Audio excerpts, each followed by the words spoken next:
내가 욕하던 이 꽃이 이제 내 손엔 절대 안 들어간다. 59세 송정자의 차가운 목소리가 꽃집 안을 가득 채웠습니다. 며느리 수지는 무릎을 꿇고 울부짖었지만 정자의 마음은 이미 돌이킬 수 없는 강을 건너고 있었습니다. 20년간 쌓아올린 재산이 한순간에 사라진다는 것을 알게 된 며느리의 절망적인 비명소리가 메아리 쳤습니다. 59세 꽃집 할머니가 사치스러운 며느리를 완전히 무너뜨린 방법이 너무 소름 돋습니다. 이 이야기는 실제 사연을 기반으로 각색하여 제작되었습니다. 더 재밌는 이야기를 만들 수 있도록 구독과 좋아요 부탁드립니다.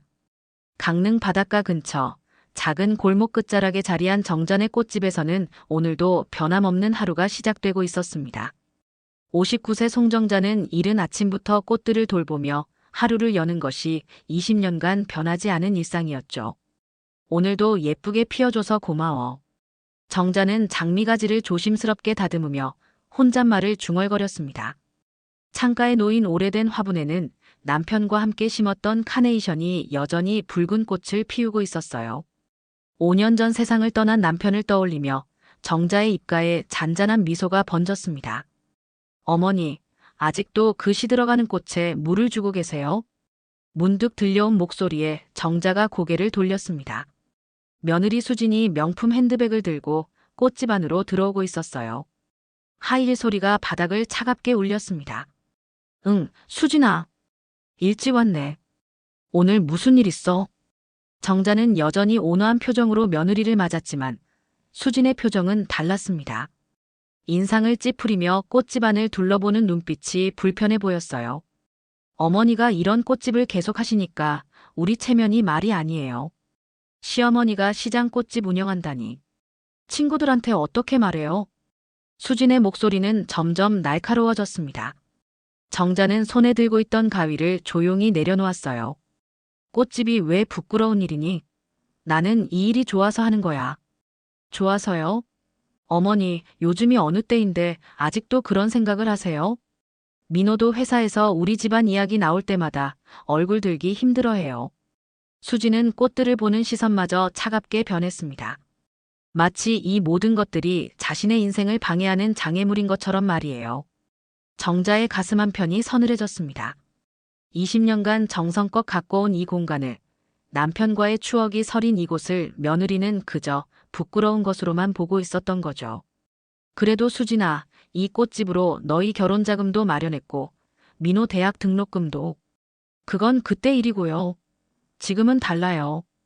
어머니도 이제 나이가 있으시니까 그만 정리하시고 우리랑 같이 사시는 게 어때요?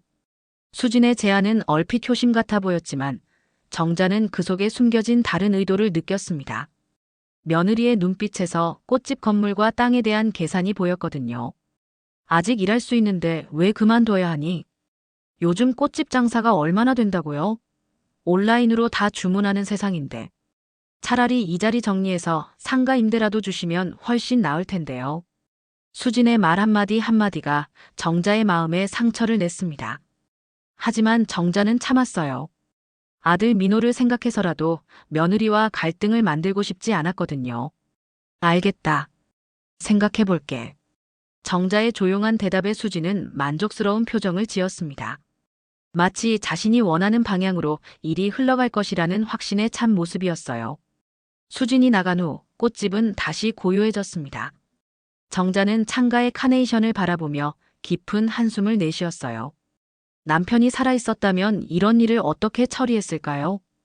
바닷바람이 창문 사이로 스며들어와 꽃잎들을 살짝 흔들었습니다. 마치 남편이 보내는 신호 같기도 했어요. 정자는 아직 몰랐습니다. 이것이 단순한 의견 차이가 아니라 며느리의 더 큰 계획의 시작일 뿐이라는 것을 말이에요. 하지만 며느리 수진에게는 더 치밀한 계획이 있었습니다. 일주일 후 정자는 평소처럼 꽃꽂이 주문을 받으며 분주한 하루를 보내고 있었습니다.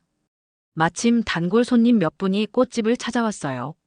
근처 카페를 운영하는 김 사장님과 아파트 관리사무소 직원들이었죠. 정자 씨, 오늘도 장미가 참 예쁘네요. 이번 주말 카페 이벤트용으로 20송이만 부탁해요. 네, 김 사장님. 싱싱한 걸로 골라드릴게요. 정자가 웃으며 장미를 고르고 있을 때 갑자기 꽃집 문이 거칠게 열렸습니다. 수진이 화난 표정으로 들어서더니 손님들이 있는 것도 신경 쓰지 않고 큰 소리를 냈어요. 어머니, 아직도 이런 일 하고 계세요? 손님들이 놀라서 수진을 바라봤습니다. 정자는 당황했지만 최대한 차분하게 대응했어요. 수진아, 손님들 계시니까 나중에 이야기하자. 손님이요? 어머니, 꽃만 만지며 뭐 벌어요? 이런 시시한 일로 우리 체면만 구겨지고 있어요. 수진의 목소리는 꽃집 전체에 울려 퍼졌습니다. 손님들은 어색한 분위기를 견디지 못하고 서둘러 자리를 떴어요. 죄송해요, 정자 씨. 다음에 다시 올게요. 김 사장님이 민망한 표정으로 인사를 하며 나가자 꽃집 안은 순식간에 싸늘해졌습니다. 봐요, 어머니. 손님들도 다 도망가잖아요. 이런 꼴 사나운 장사 그만하시고 정말로 우리 말 좀 들어보세요. 수지는 전혀 미안해하지 않았습니다. 오히려 자신의 행동이 정당하다는 듯 당당했어요. 정자의 목소리가 조금씩 떨리기 시작했습니다.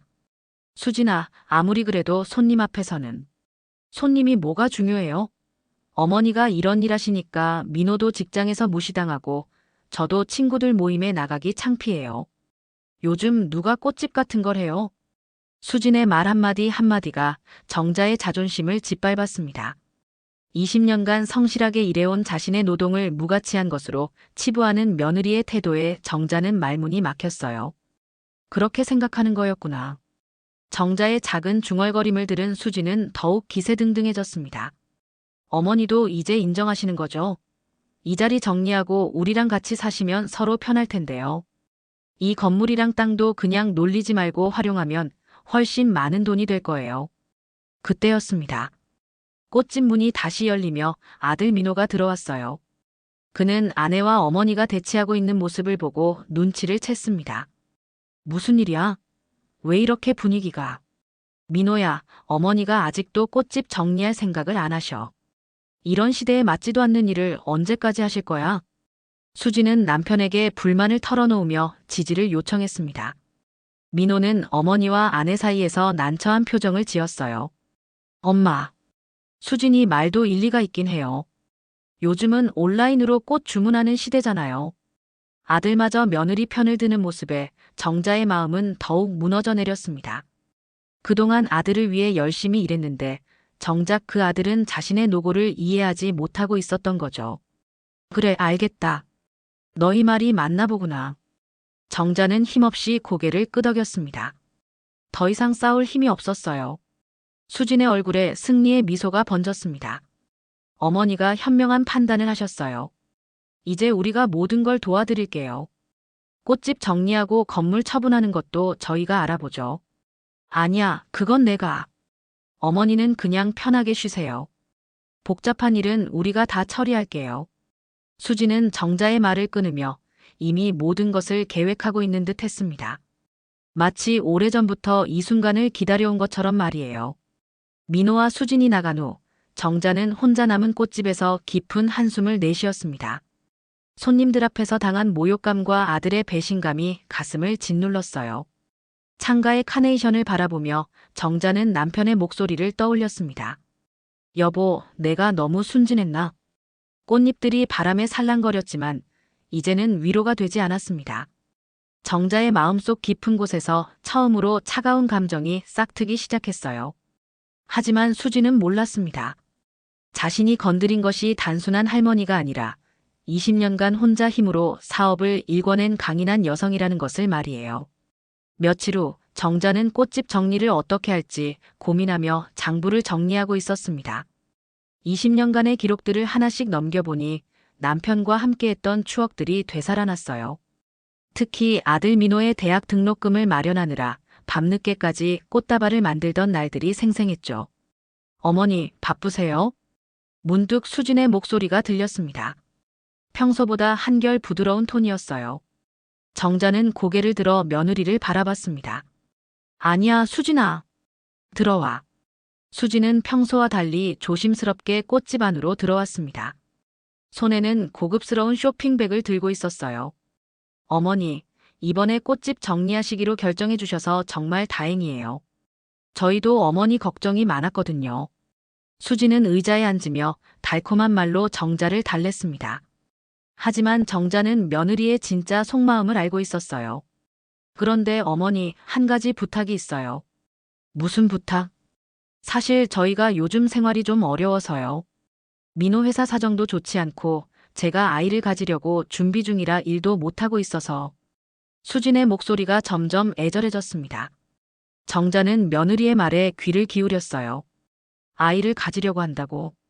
네, 어머니. 그래서 병원비도 많이 들고 준비할 것도 많아서. 어머니께서 꽃집 수익에서 조금만 도와주실 수 있을까요? 수지는 조심스럽게 말을 꺼냈지만 눈빛에는 계산적인 무언가가 번뜩였습니다. 정자는 잠시 생각에 잠겼어요. 손자를 가질 수도 있다는 기쁨과 며느리를 도와야 한다는 의무감이 마음속에서 부딪혔죠. 얼마나 필요한데? 한 달에 100만 원 정도면. 어머니, 저희가 숨 좀 쉴 수 있게 도와주세요. 수진의 요청에 정자는 고개를 끄덕였습니다. 손자를 위한 일이라면 당연히 도와야 한다고 생각했어요. 알겠다. 그 정도는 도와줄 수 있어. 정말요? 어머니, 감사해요. 수진의 얼굴이 환하게 밝아졌습니다. 마치 오래전부터 이 대답을 기다려온 것 같았어요. 그 후 몇 주 동안 정자는 매달 100만 원씩 수진에게 건네주었습니다. 꽃집 수익이 그리 많지 않았지만 손자를 위한 일이라 생각하며 기꺼이 내어주었어요. 하지만 한 달이 지나자 수진의 요구는 더욱 커졌습니다. 어머니, 죄송한데 이번 달은 조금 더 필요해요. 아이 준비하려니까 생각보다 돈이 많이 들어서. 얼마나 더? 50만 원만 더. 병원에서 정밀 검사도 받아야 하고 영양제도 사야 해서요. 정자는 망설였지만 결국 돈을 건네주었습니다. 며느리의 요청을 거절할 수가 없었어요. 그런데 이상한 일이 시작되었습니다. 수진이 돈을 받아간 지 며칠 후 정자는 우연히 시내에서 며느리를 목격했어요. 수진은 고급 백화점에서 명품 가방을 들고 나오고 있었죠. 혹시 저 사람이 우리 며느리인가? 정자는 눈을 비비며 다시 확인했습니다. 분명히 수진이었어요. 그것도 수백만 원은 좋게 할 것 같은 명품 가방을 들고 말이에요. 정자의 가슴이 철렁 내려앉았습니다. 아이 준비를 위한 돈이라고 했는데 그 돈으로 명품을 사고 있다니. 다음 날 수진이 또다시 꽃집을 찾아왔습니다. 어머니, 이번 달도 부탁드려요. 아이 때문에 정말 돈이 많이 들어서. 수진아, 잠깐만. 정자가 며느리를 불러 세웠습니다. 어제 시내에서 너를 봤는데 명품 가방을 들고 있더구나. 수진의 얼굴이 순간 굳어졌습니다. 아, 그건 친구가 빌려준 거예요. 중요한 모임이 있어서. 정말? 네, 어머니. 제가 왜 거짓말을 해요? 지금 저희 형편에 명품을 살 여유가 어디 있어요? 수지는 능숙하게 변명을 늘어놓았습니다. 하지만 정자의 의심은 쉽게 가라앉지 않았어요. 그래, 알겠다. 정자는 일단 넘어갔지만 마음 한구석에 불안감이 자리 잡았습니다. 그날 밤 정자는 잠들지 못하고 뒤척였어요. 며느리의 행동이 자꾸만 의심스러웠거든요. 정말 아이를 위한 돈일까? 아니면 다른 목적이 있는 걸까? 창밖으로 들려오는 바닷바람 소리가 정자의 불안한 마음을 더욱 일렁이게 했습니다. 며느리가 요구하는 돈의 액수는 점점 커져가고 있었고 정자의 의심도 함께 자라나고 있었습니다. 하지만 정자는 아직 며느리의 진짜 계획이 무엇인지 전혀 모르고 있었습니다. 그로부터 일주일 후 정자는 민호네 집에 반찬을 가져다 주러 갔습니다. 평소 며느리가 요리를 잘 못한다는 것을 알고 있어서 일주일에 한 번씩은 꼭 집에서 만든 밑반찬을 가져다 주곤 했어요. 수진아 있니? 현관문을 두드렸지만 대답이 없었습니다. 평소에 준 열쇠로 문을 열고 들어가니 집안은 조용했어요. 거실 테이블 위에는 온갖 명품 쇼핑백들이 널브러져 있었죠. 이게 다 뭐지? 정자는 놀란 눈으로 쇼핑백들을 바라봤습니다. 샤넬, 구찌, 루이비통. 이름만 들어도 비싼 브랜드들의 가방과 지갑, 액세서리들이 가득했어요. 내가 준 돈으로 이런 걸 샀다는 거야? 정자의 손이 부들부들 떨렸습니다.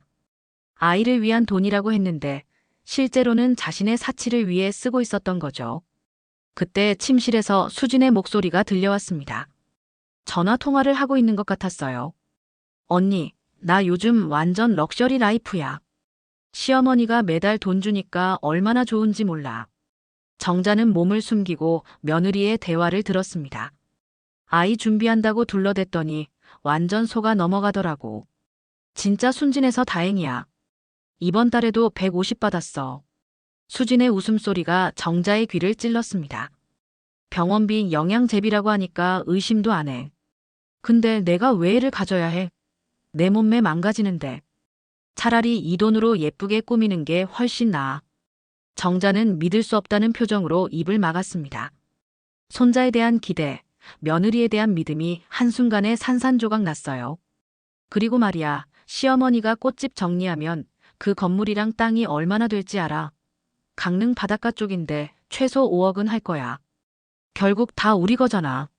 수진의 목소리는 점점 더 당당해졌습니다. 민호는 어떻게 하고? 민호, 걔는 워낙 순해서 내가 하자는 대로 다 따라와. 어머니한테도 별로 애착 없어 보이고. 오히려 꽃집 창피해한다니까. 정자의 가슴이 미어지는 것 같았습니다. 자신이 그렇게 아끼던 아들이 자신을 창피해한다는 말에 더욱 충격을 받았어요.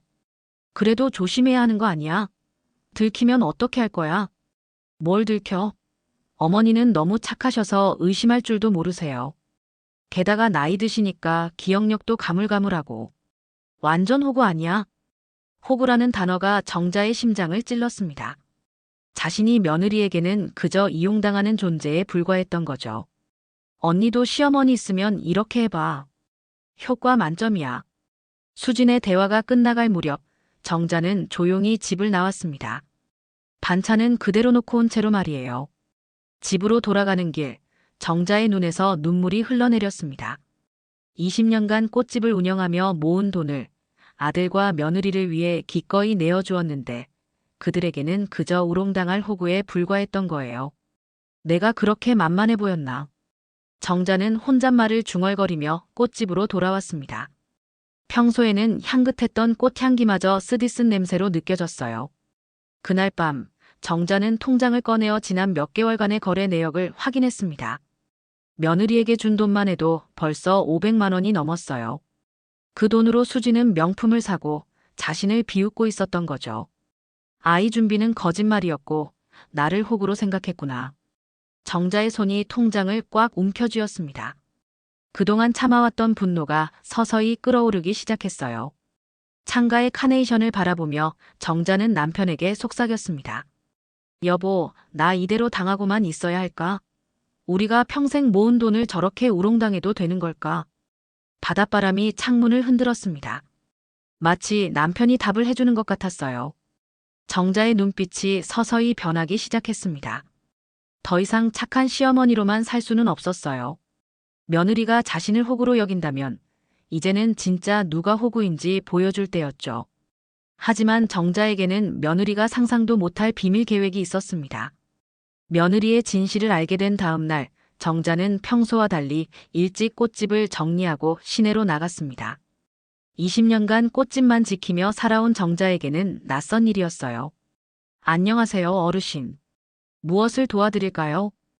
은행 상담 직원이 정중하게 인사했습니다. 정자는 며칠 전부터 인터넷으로 알아본 자료들을 꺼내며 차분하게 말했어요. 주택연금에 대해 상담받고 싶습니다.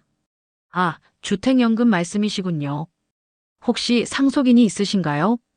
네, 아들이 하나 있어요. 그렇다면 신중하게 결정하셔야 할 텐데요. 주택연금에 가입하시면 돌아가신 후에 해당 주택은 한국주택금융공사에 귀속되는 것 아시죠? 상담 직원의 설명에 정자는 고개를 끄덕였습니다. 이미 충분히 알아본 내용이었어요. 네, 알고 있습니다. 그래도 상담받고 싶어요. 정자의 의지가 확고하자 직원은 자세한 설명을 시작했습니다. 어르신 댁의 감정가액이 약 5억 2천만 원 정도로 나오네요. 59세시니까 매월 약 170만 원 정도 받으실 수 있습니다.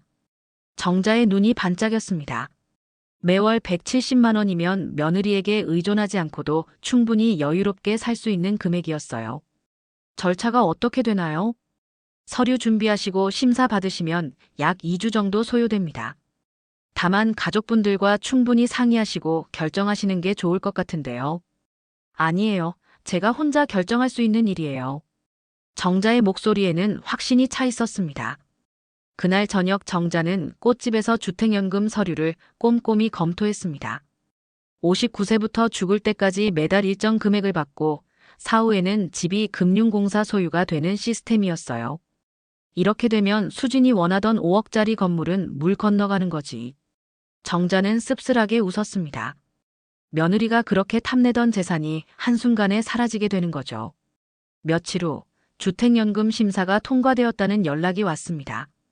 정자는 바로 은행으로 가서 최종 계약을 체결했어요. 축하드립니다, 어르신. 다음 달부터 매월 25일에 연금이 입금됩니다. 계약서에 도장을 찍는 순간 정자는 묘한 해방감을 느꼈습니다. 이제 더 이상 며느리 눈치를 보며 살 필요가 없었어요. 그 주말 수진이 평소처럼 꽃집을 찾아왔습니다. 어머니, 이번 달 생활비 좀 부탁드려요.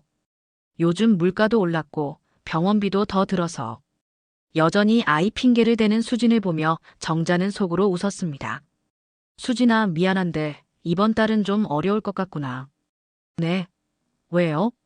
어머니 꽃집 장사 안 되세요? 수진의 표정이 급변했습니다. 아니야, 장사는 되는데. 요즘 꽃집 운영비가 많이 들어서 여유가 없어.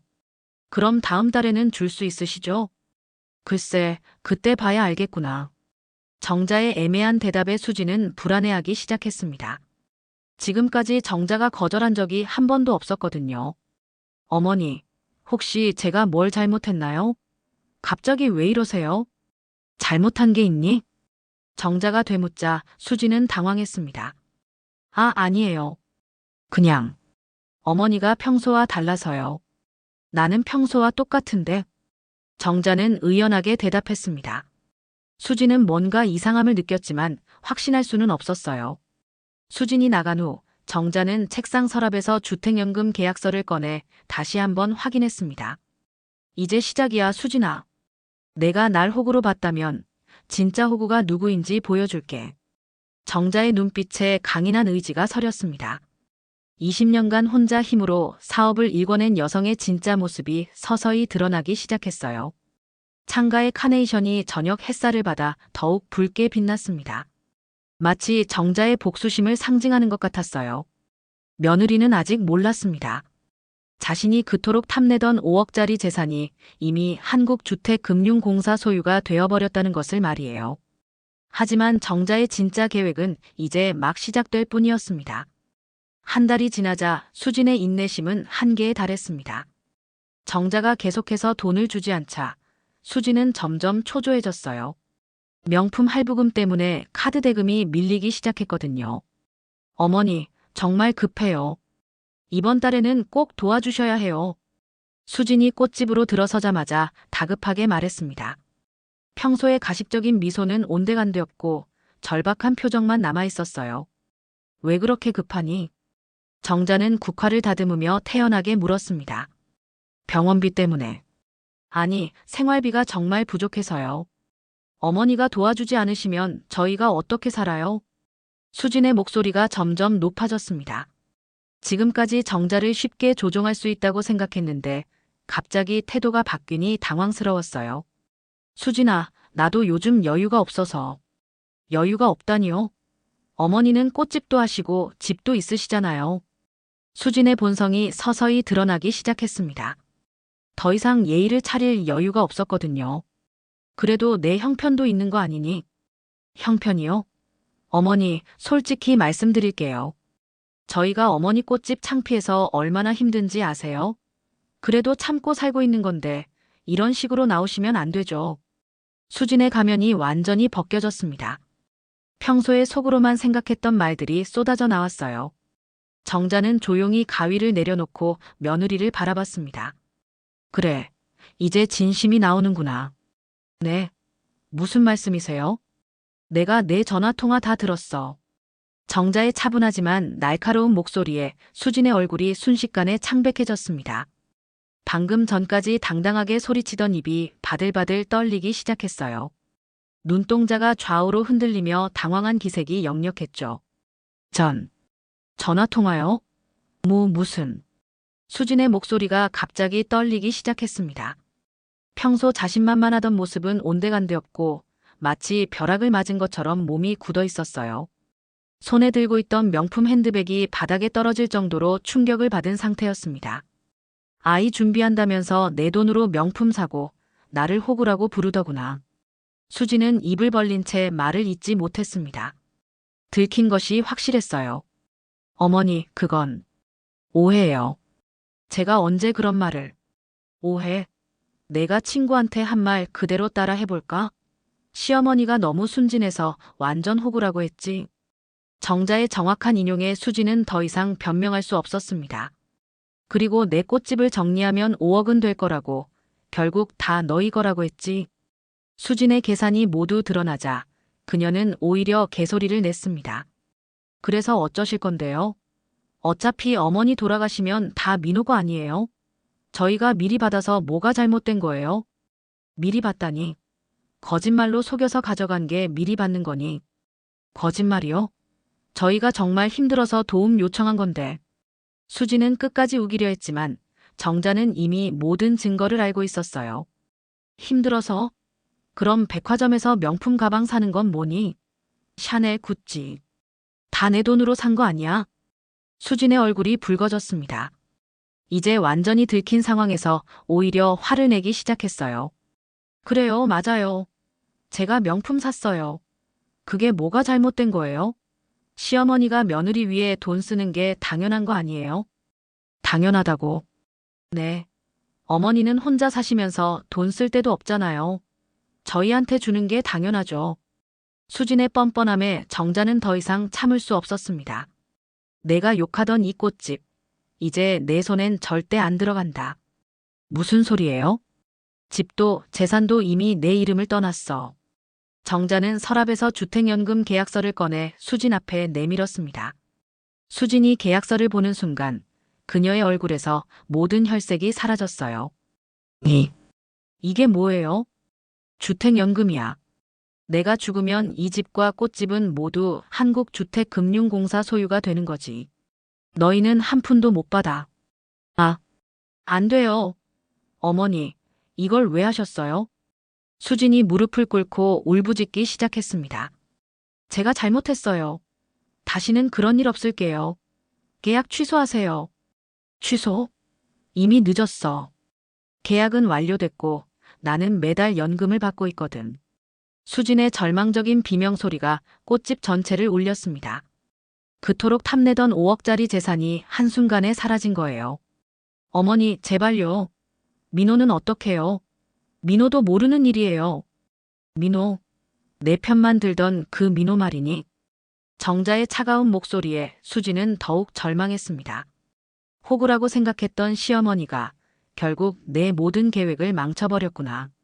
정자의 마지막 말과 함께 수진의 모든 계획이 무너져 내렸습니다. 하지만 정자의 복수는 아직 끝나지 않았습니다.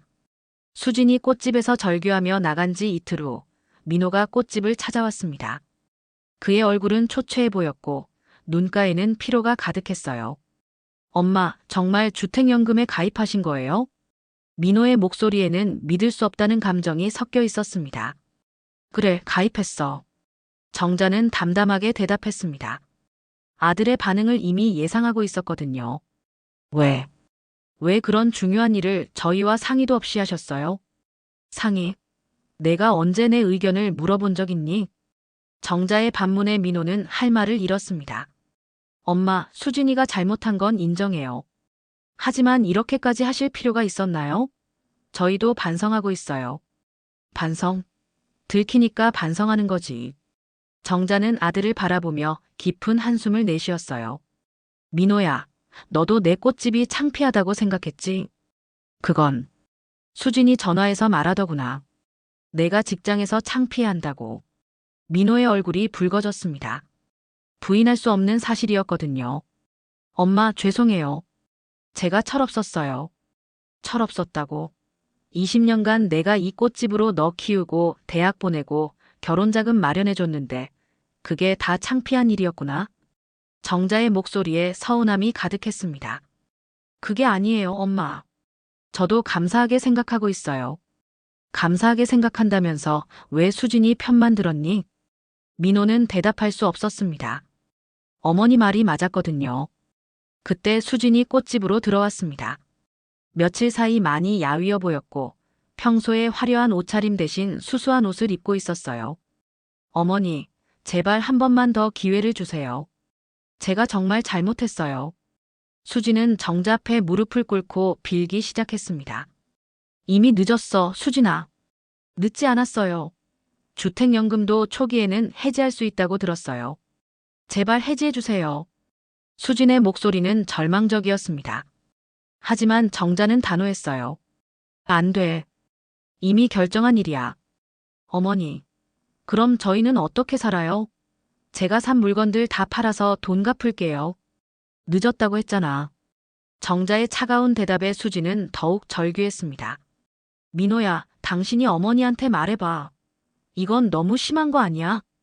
하지만 민호는 아무 말도 할 수 없었습니다. 어머니의 분노가 얼마나 깊은지 이제야 깨달았거든요. 그 후 몇 주 동안 수진의 삶은 급격히 무너져 내렸습니다. 명품 할부금으로 인한 카드 빚이 눈덩이처럼 불어났고 결국 신용불량자가 되었어요. 이거 얼마예요? 중고 명품 매장에서 수진은 자신이 그토록 아끼던 샤넬 가방을 내밀었습니다. 이 모델은 80만 원 정도 드릴 수 있을 것 같은데요. 80만 원요? 이거 300만 원 주고 산 건데. 중고는 원래 그래요. 게다가 사용감도 있고. 수진은 참담한 심정으로 가방을 팔았습니다. 하나씩 명품들을 처분해야 했지만 그것만으로는 빚을 감당하기에 턱없이 부족했어요. 민호 역시 상황을 깨달았습니다. 어머니의 재산에 의존하려던 계획이 완전히 무너지자 그제야 현실을 직시하게 되었어요. 수진아, 우리 이제 독립해서 살자. 어머니께 더 이상 의존하지 말고.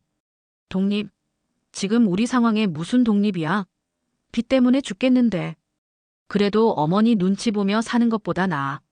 민호는 그동안의 잘못을 인정하고 새로운 시작을 하려 했지만 수지는 받아들일 수 없었어요. 다 어머니 때문이야. 왜 주택연금 같은 걸 가입해서 우리 인생을 망쳤어? 수지는 끝까지 자신의 잘못을 인정하지 않았습니다.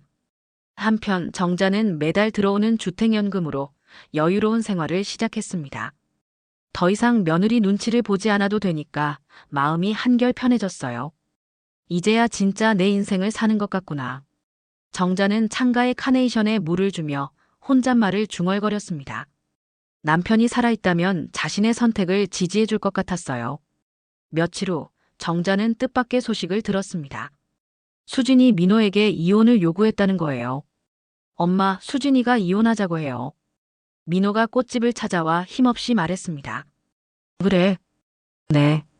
어머니 때문에 인생이 망했다면서 저랑은 더 이상 못 살겠다고 해요.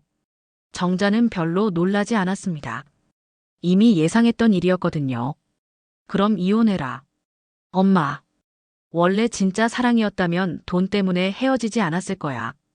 정자의 말에 민호는 깊이 생각에 잠겼습니다. 어머니 말이 맞았어요. 수진과의 결혼이 진정한 사랑에 기반한 것이었는지 의문이 들기 시작했거든요. 결국 수진과 민호는 이혼했습니다. 수진은 빚더미에 앉은 채 고향으로 내려갔고 민호는 홀로 새로운 인생을 시작하게 되었어요. 정자는 이 모든 일을 지켜보며 씁쓸한 마음과 동시에 후련함을 느꼈습니다. 하지만 정자에게는 더 큰 계획이 남아 있었습니다. 6개월이 흘렀습니다. 정자의 꽃집에는 새로운 변화가 찾아왔어요. 매달 들어오는 주택연금 덕분에 경제적 부담이 없어진 정자는 꽃집을 완전히 새롭게 꾸몄습니다. 할머니, 오늘도 꽃꽂이 배우러 왔어요. 8살 지민이가 환하게 웃으며 꽃집으로 뛰어들어왔습니다. 뒤따라 지민이의 할머니 박순례 씨도 들어왔어요. 정자 씨, 덕분에 우리 지민이가 꽃을 너무 좋아하게 됐어요. 아이들이 꽃을 좋아하니까 저도 기뻐요. 정자는 따뜻한 미소를 지으며 아이들을 맞았습니다. 이제 꽃집은 단순히 장사하는 공간이 아니라 동네 어르신들과 아이들이 함께 어울리는 사랑방이 되었어요. 정자가 시작한 무료 꽃꽂이 교실은 동네에서 큰 인기였습니다. 매주 화요일과 목요일 꽃집에는 할머니들과 아이들이 함께 모여 꽃꽂이를 배웠어요. 할머니, 이 장미랑 백합이랑 어떻게 꽂으면 예뻐요? 그래, 지민아. 먼저 키가 큰 꽃부터 꽂고 작은 꽃으로 빈 공간을 채워주는 거야. 정자는 아이들에게 꽃꽂이를 가르치면서 진정한 행복을 느꼈습니다. 돈을 위한 일이 아니라 순수한 기쁨을 나누는 시간이었거든요. 정자 씨, 정말 고마워요. 요즘 지민이가 집에서도 꽃 그림만 그려요. 박순례 씨의 말에 정자는 뿌듯함을 느꼈어요. 아이들이 꽃을 통해 아름다움을 알아가는 게 보기 좋아요. 그때 꽃집 문이 열리며 민호가 들어왔습니다. 6개월 전과는 완전히 달라진 모습이었어요. 수수한 옷차림에 한결 성숙해 보였죠. 엄마 안녕하세요. 민호야 왔구나. 정자는 반갑게 아들을 맞았습니다. 이혼 후 민호는 정기적으로 어머니를 찾아와 안부를 묻곤 했어요. 엄마, 꽃집이 정말 달라졌네요. 아이들도 많고. 그래, 이제 진짜 내가 하고 싶었던 일을 하고 있어. 정자의 얼굴에는 평온한 미소가 번졌습니다. 엄마, 그동안 정말 죄송했어요. 제가 너무 철없었어요. 민호는 진심으로 사과했습니다. 이혼을 겪으면서 어머니의 마음을 비로소 이해하게 되었거든요. 이제 와서 무슨 소리야. 다 지난 일이야. 엄마 덕분에 정신을 차렸어요. 이제는 제 힘으로 살아가고 있어요. 민호는 이혼 후 새로운 직장을 구해 열심히 일하고 있었습니다. 어머니의 재산에 의존하지 않고 스스로 삶을 개척해 나가고 있었어요. 그래, 그렇게 사는 게 맞다. 정자는 아들의 변화된 모습을 보며 뿌듯해했습니다. 참 엄마, 제가 새로 사귀는 사람이 있어요. 그래, 어떤 사람인데? 초등학교 교사예요. 정말 착하고 순수한 사람이에요. 엄마께 인사드리고 싶어 해요. 민호의 말에 정자는 고개를 끄덕였어요. 좋아. 언제든 데리고 와라. 다만 이번에는 진짜 사랑하는 사람이어야 해. 네, 엄마. 이번에는 정말 달라요. 민호가 나간 후 정자는 혼자 꽃집을 정리하며 지난 일들을 되돌아봤습니다. 수진과의 갈등, 주택연금 가입, 그리고 새로운 시작까지. 모든 것이 꿈 같았어요. 창가의 카네이션이 여전히 붉은 꽃을 피우고 있었습니다. 정자는 꽃에 물을 주며 남편에게 속삭였어요. 여보, 나 이제 정말 행복해. 돈 때문에 스트레스 받지도 않고 진짜 좋아하는 일을 하고 있어. 그때 박순례 씨가 다시 꽃집으로 들어왔습니다.